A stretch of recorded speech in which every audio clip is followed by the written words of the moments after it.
Hi, my name is Becky Rose Dungeon Girl, and I've had another question on After Forever After. This one is from Lord Morbius, who asks, oh, will the rule system be complex, as in, can you roll up a character in less than 15 minutes, or does it take over an hour? It takes a couple of minutes. If you've already got the character sheet printed out, you can go through the character generation in a couple of minutes, and then you've just got to pick your skills. So it really does take just a few minutes. The goal originally, because when I looked at character generation from other systems, or I say looked, it's not like I went into deliberate research for this. I've played so many role-playing games over the years that I've already experienced a lot of generation systems. And the problem that I really had with the way existing games do this is, well, I had a lot of problems actually with existing character generation systems. Firstly, this concept of stats. I understand why it exists. It's this fallback mechanism and stuff, but to actually make it a core gameplay mechanic is kind of a bit odd. It makes sense to have some physical attribution to how strong or muscular you are. That a very basic physical stat. But it doesn't really make sense to do the mind in the way that intelligence, wisdom, and charisma. How friendly you are is, I found over the years role playing that generally comes down to how the character is role played, and people will role play the character, and that generally comes ahead of the stat. I mean, I've role played with some very nice people with charisma 8. And then you could argue, well, yes, they were role playing a nice character, they just weren't very forceful or convincing, a bit unsure of themselves, whatever the excuses is given. The point is, charisma is kind of a dump stat for a lot of characters. And then those characters who do have a high charisma, like bards and paladins, in order to function within their class, they're often not role-played as high charisma characters because the players behind them didn't have the ability to do that. So I think charisma doesn't really work. Intelligence, well, that's effectively IQ, isn't it? It's problem-solving ability. The problem with IQ as a metric, if you were to take the literal IQ for what it is, the ability to solve problems, then that basically means all of the puzzles in an adventure should just be rolled on the character's intelligence and not have the players solve them. Then you get wisdom, which doesn't really relate to any of the normal or the scientific methods of measuring a mind, IE, IS.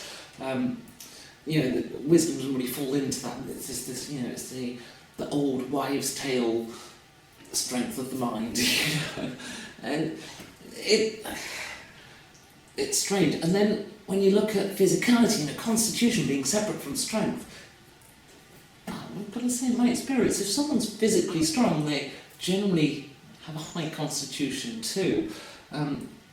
Arguably, there are some people that have a bit of constitution that don't have strength, because a lot of constitution, of course, comes from the mind. So stats, for me, in role-playing games, don't really make that much sense. But they also add a lot of time to the generation of a character. When you're actually doing a character, you generate your stats, you roll all your dice off, and then right now I've got to go and figure out how these stats influence my skills, influence my combat, and there's all these things you have to do with the stats. And then when your stats change later in the game, you have to recalculate stuff, and sometimes you miss things. And I don't think stats are a very good tool. So I did away with them. I have a skill per se that is the one physical stat, physique. And that's the only stat that I have. It's a skill because I just treat it as a skill because the system it's a skill-based system, and it starts at 2. It's one of the few skills that starts with something in it. That's the special exception for it. With good reason, it makes mathematical sense within the game to do that. And yeah, I think it just adds so much complexity, and it doesn't really give you much in return. You know, knowing that my character has dexterous fingers doesn't tell me anything about who that person is. Knowing that my character has high strength doesn't tell me who that person is. It doesn't tell me how to roleplay that character. We've found ways of doing that over the years. We've found, you know, experienced roleplayers has found ways of interpreting stats and helping that to influence the character they became, but really that's us hacking stats to make them work in our minds in order to give us a character. There had to be a better way.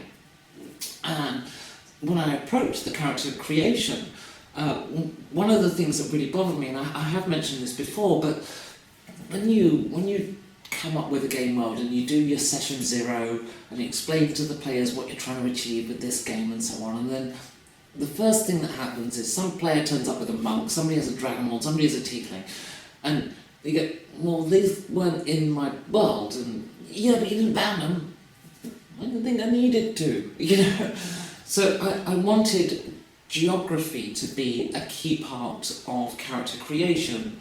If you are creating a character in a given part of the world, then their race, their what they do for a living, who they are, is influenced by that. There's a massive difference in attitudes and the available lifestyle options that I have because of the country I'm born in comparison to somebody who's lived in the city of Homs until very recently. It's not there anymore. The point is, they have different options available to them, which is mostly wrong. So, who that person is influenced in so many ways by where they are in the world, the opportunities that they have. So I wanted to start with that, and it's something that the GM can lock down. If they're saying, right, I'm going to do a desert campaign, therefore we're going to create characters from this region. And then that can happen in the game, and you get appropriate races and classes and backgrounds associated to the desert. So, but beyond that, one of the things that I think that the whole stats side, and in fact I kind of call it the mathematical approach to gaming, that kind of classic roll your stats, do your skills, add things together. And that approach to gaming doesn't really tell you who that person is. I mean, when was the last time you role-played with a character that had a family? And if they did, was it just one person? They had a brother or a sister or something? It happens so rarely in role-playing. And I know occasionally players do have references to their family and so on, or occasionally two players will play somebody with a brother and sister or something. But they never have a mother and father. They never have kids. They never have siblings and stuff. That struck me as not right. So I wanted to have a character creation process that built this stuff that people don't normally do, stuff that tells you who they are. It doesn't tell you how to roleplay the character, but it gives you a framework on which to start, on which to come up with a personality, to really understand where that person's coming from. And that's what I wanted to build as my character creation process. And then at the end of that, you get some skill points to put in wherever you want on the skill system.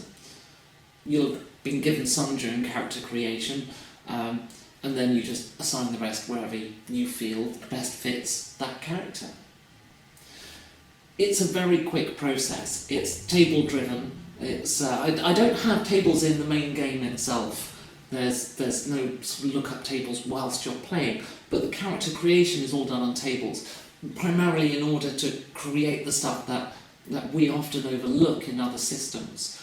I wanted to make sure that came in, and the best way to do that is with a table. So it really is just a case of draw a card, see what the result is, and see what table you've got to roll on next, or where that result takes you in the character creation process.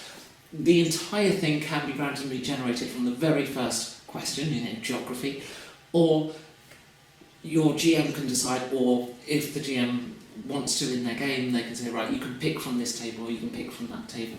But then there's some tables like, you know, your relationship to your parents that I think should always be drawn on the card, personally. But of course, it's your game when you play it, so you can play it how you like, and you can make a decision if you like on one of those tables.